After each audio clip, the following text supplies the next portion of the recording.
Hello everyone, today we're going to be talking about The Emperor of All Maladies by Siddhartha Mukherjee, and today we're going to be talking about the later period of the Dark Ages of Cancer, more specifically on its resurrection. Resurrection, as Mr. Mukherjee has defined, is bringing something up that has been buried so far in and under.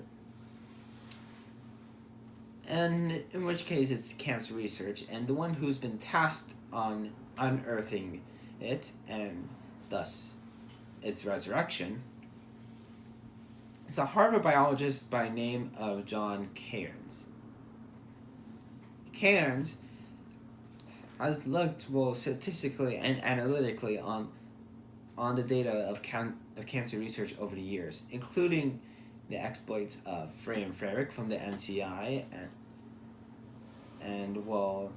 the adjuvant chemotherapy, which is chemotherapy used after cancer surgery, used by Bonadonna and Fisher. As we've seen, we've actually somewhat started to lessen the death rate a little, but we still cannot prevent cancer like any other disease that we have cured so far. In Cairns' own words, he specifically mentioned that we haven't really exactly eradicated the disease, because you can't really bring something that is biological to extinction, unlike what most people see it as. We actually just prevented it from becoming a disease that infects us and kills us all. The reason why we were able to cure them is because we were able to prevent them. Though it was well influential, it lacked one statistical punchline. A comparative to, cancer mortality rates in modern day. Though, thankfully, his colleagues at Harvard, John Baylor and Elaine Smith, decided to do that for him. And by looking over the years, they decided to specifically focus on the mortality rate. Like, literally highlighted there with all attention pointed towards it. So they look like when cancer was diagnosed before the cure was made, it was diagnosed at 70, and most people would pretty much die at 80 years old in one village. But in another village where cancer actually was used, a cancer cure was used, they were diagnosed with it at 60, yet they still died at 80. So, in short, they still pretty much died at the same age. It's just that the span between when they're diagnosed and when they die just lengthened. They get out of it earlier, yet they still die at the same time. From them, it showed we aren't winning. In fact, we're losing. And unlike Cairns' document, which was widely influential, this one was met with the utmost of criticism and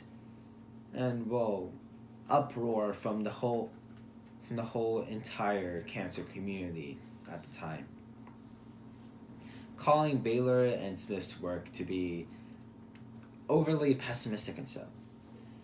Though Baylor insisted that they were right. But the truth is, they weren't really. Because though they did find that statistical punchline, they oversimplified it.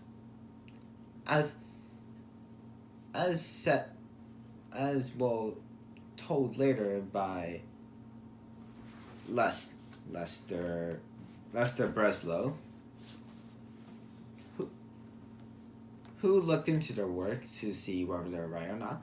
But apparently they're so focused on that one highlighted thing that said mortality rate over the years. I mean, mortality rate by age.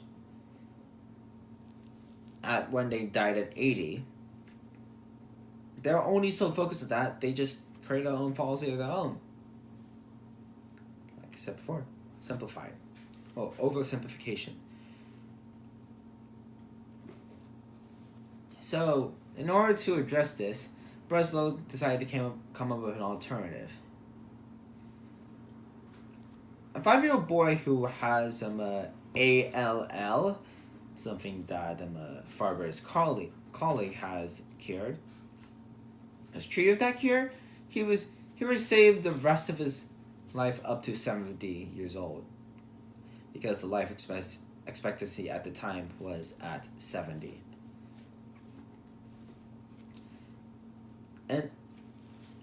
And if he wasn't, he would have died much earlier.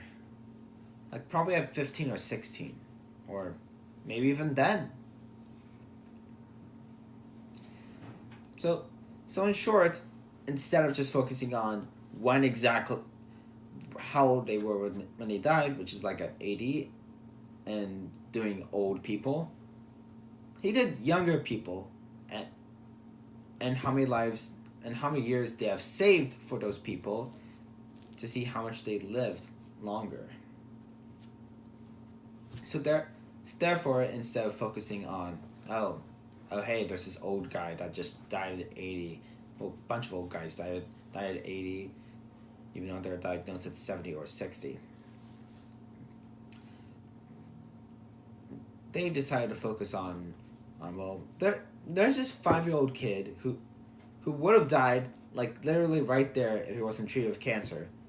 And since he was, he would probably live, like, well, for a pretty long amount of time until the life expectancy rate, and then he'll die then. So basically,